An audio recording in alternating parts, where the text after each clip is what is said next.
Hello and welcome back to the Limitless Performer Podcast, the podcast where we talk about well-being in the performing arts, because being your best on stage starts with looking after yourself off stage.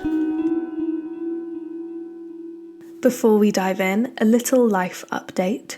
I've been studying hard lately, balancing my PT qualification with my master's, and I've recently gotten back into running again.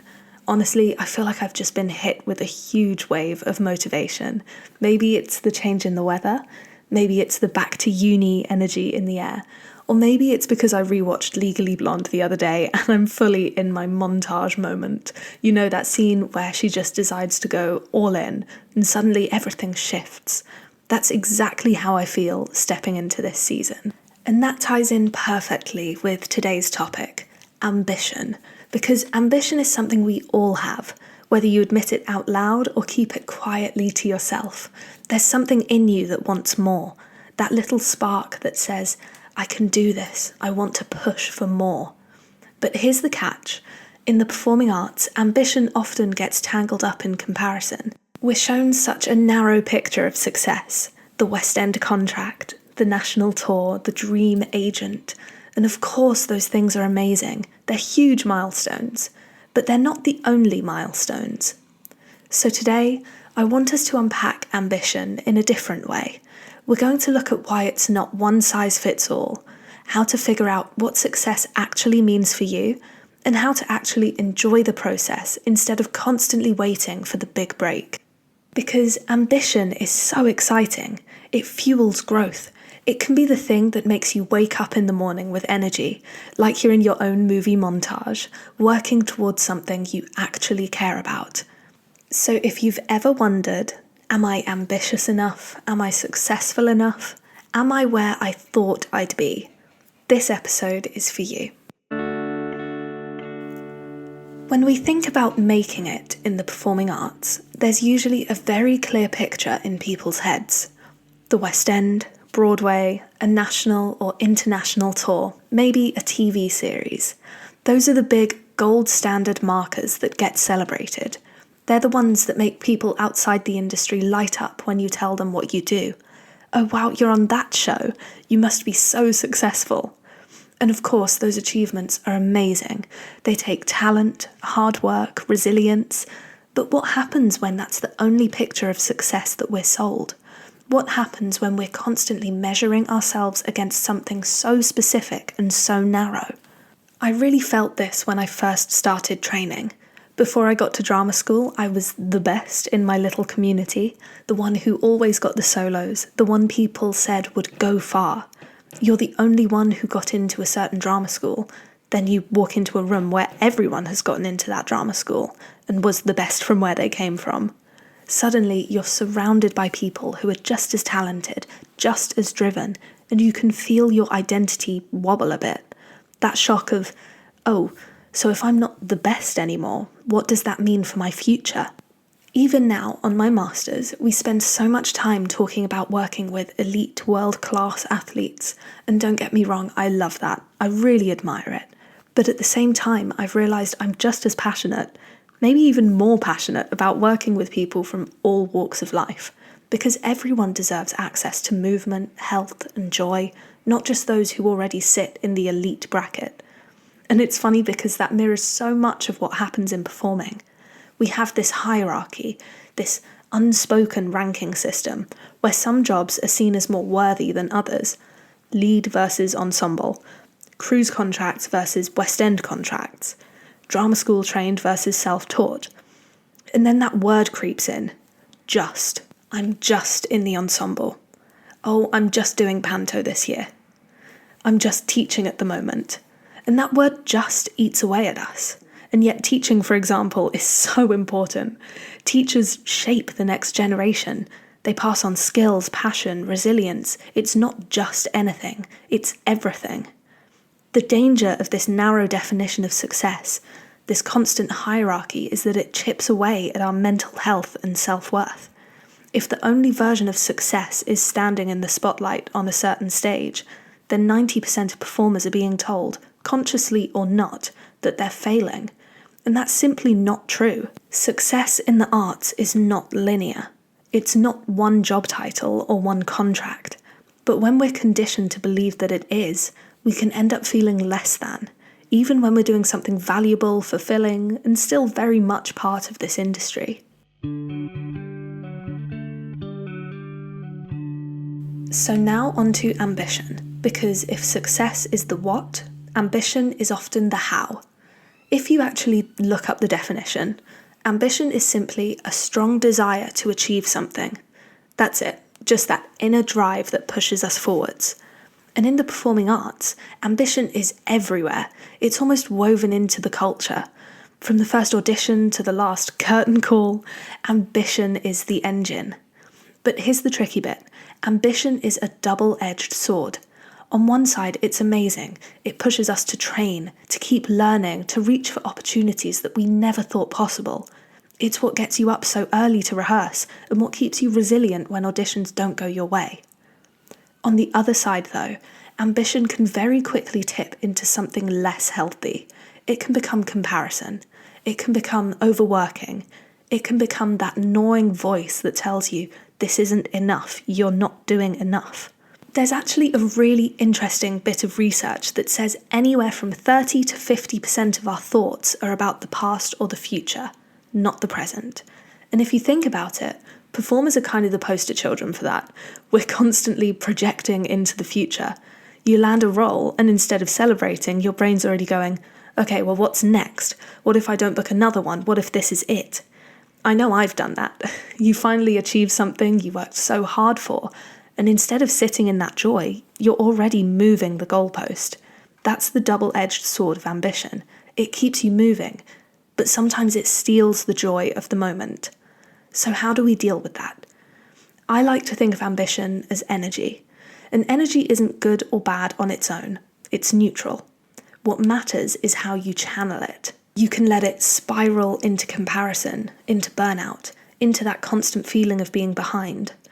Or you can choose to channel it into growth, into curiosity, into celebrating your small wins along the way. Ambition doesn't have to be the enemy. It just has to be managed like a powerful tool that you learn how to handle without cutting yourself on the edges.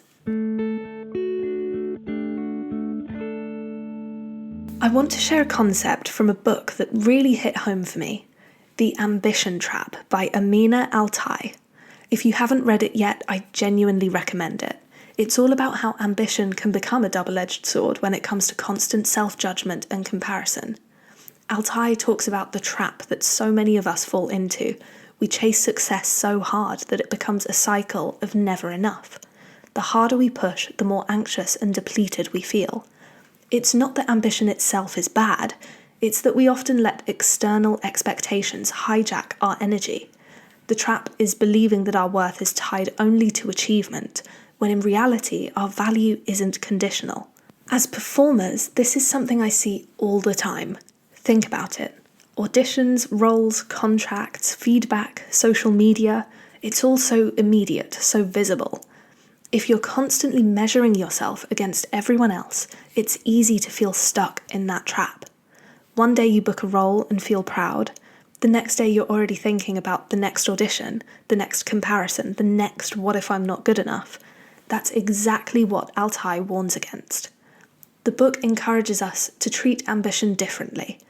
Instead of letting it become a critic, we can use it as a compass.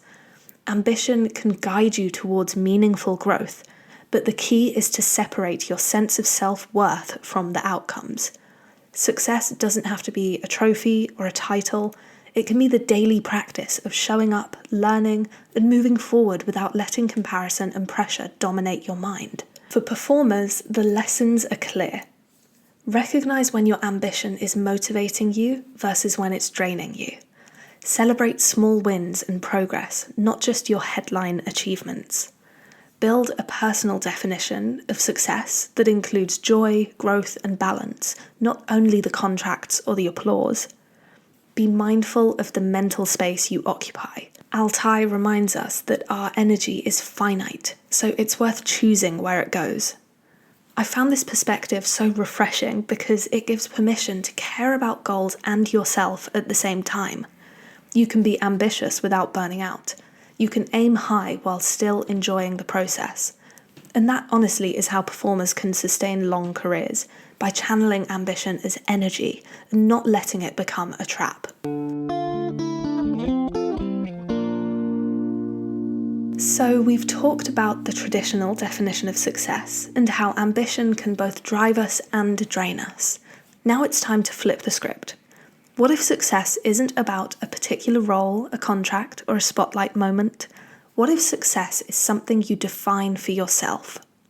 For me, the concept I like to use is personal metrics of success, and I focus on 3 key areas: joy, growth, and balance.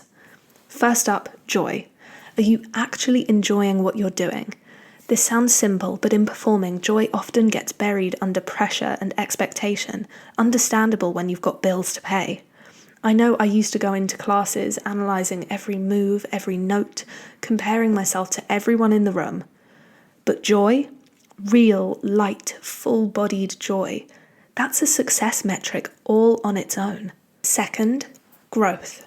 Are you learning, improving, evolving? Growth can be technical, artistic, or even personal.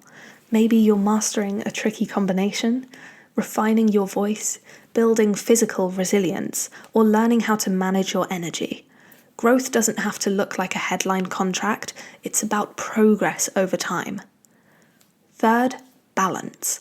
Can you perform without losing yourself? Can you have a life outside of the studio or the stage and still pursue your art?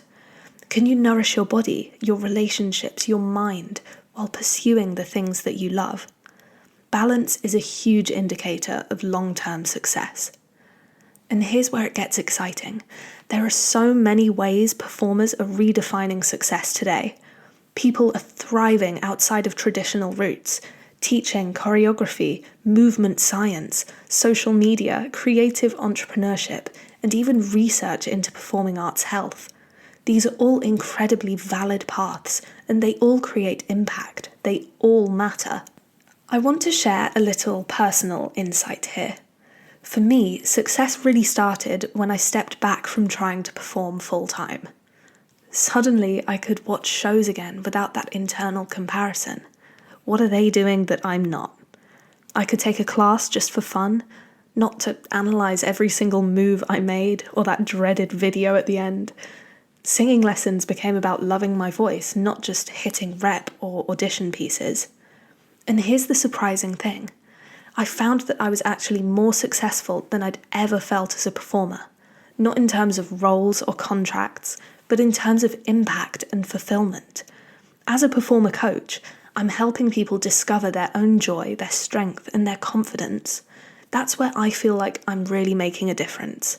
And it's something I couldn't have done if I'd been chasing the traditional markers of success alone. So here is my invitation to you. Think about your own metrics. What does success look like for you? Not for the industry, not for your friends, not for the people you compare yourself to, but for you. Maybe it's joy, maybe it's growth, maybe it's balance, or maybe it's all 3. But when you start defining it in your own terms, suddenly the path ahead feels less scary and more exciting. Because success isn't a single destination contract, it's a career, a life, a journey that you love enough to stick with, through auditions, through setbacks, through the highs and lows. And the best part? You get to decide what that looks like for yourself.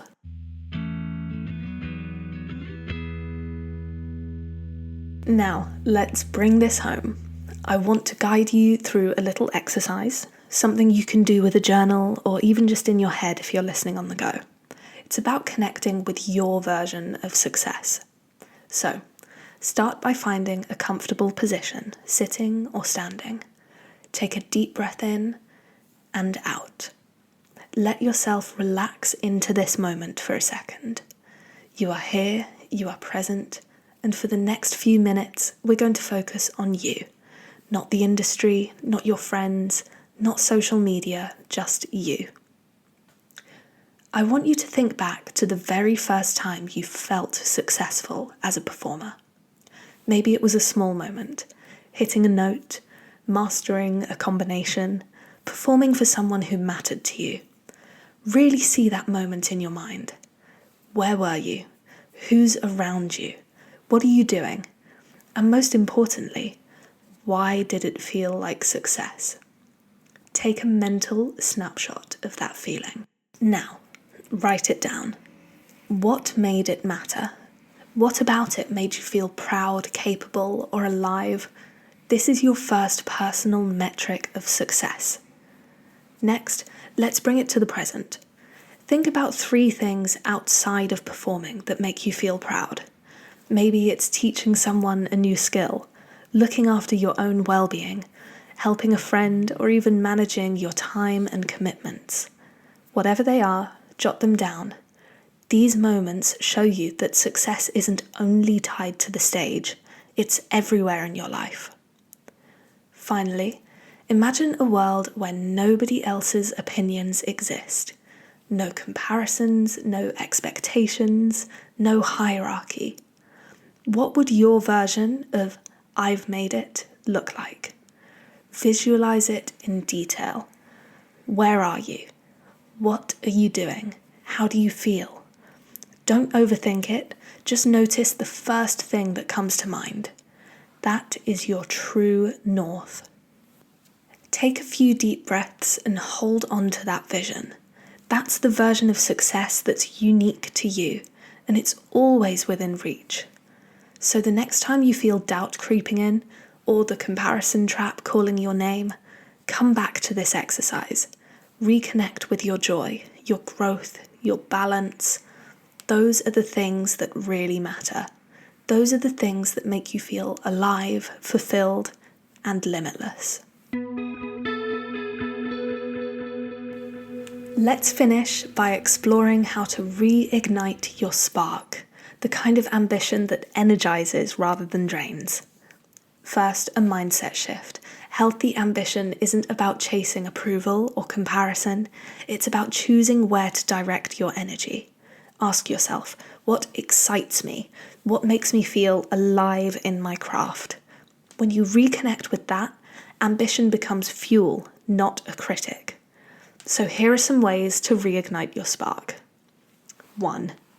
Reconnect with your why. Why did you start performing in the first place? Was it the thrill of movement, the joy of storytelling, the creativity of expression? Write it down, revisit it, and let that fuel you. 2. Set micro goals, not just headline goals. Instead of only aiming for a West End contract or a lead role, think about the small wins. Perfecting a combination, mastering a lift, or even improving your well-being. Each step builds momentum and reminds you that progress matters. 3. Celebrate effort, not just outcomes. Did you show up to class when you didn't feel like it? Did you push yourself in a rehearsal or a gym session? That's ambition in action. Reward the effort itself. 4.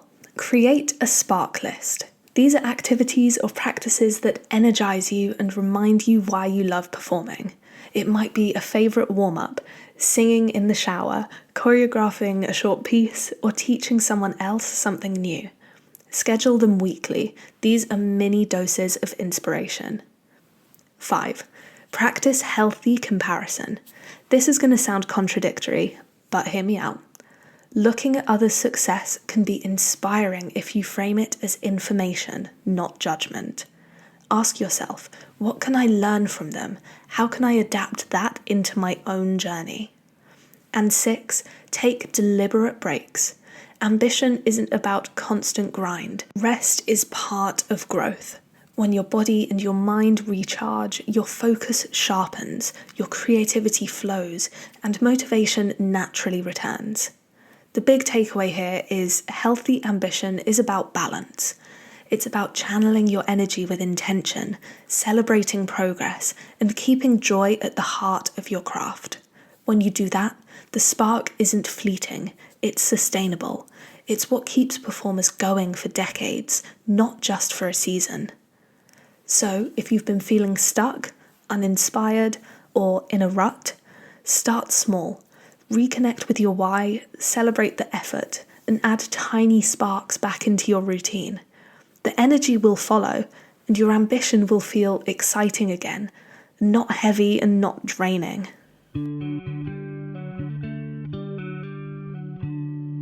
And that's a wrap for today's episode. I just want to leave you with this thought. Ambition is powerful, but when you let it work for you, not against you, it becomes a compass, guiding your choices, and not a critic telling you that you're not enough. I'd love for you to take a moment this week to reflect on your own definition of success. And if you're up for it, share it with me via Instagram stories, a DM, or just someone in your class who you think might need this conversation too. These ideas really land deeper when we talk about them together, and I'd love to hear your thoughts.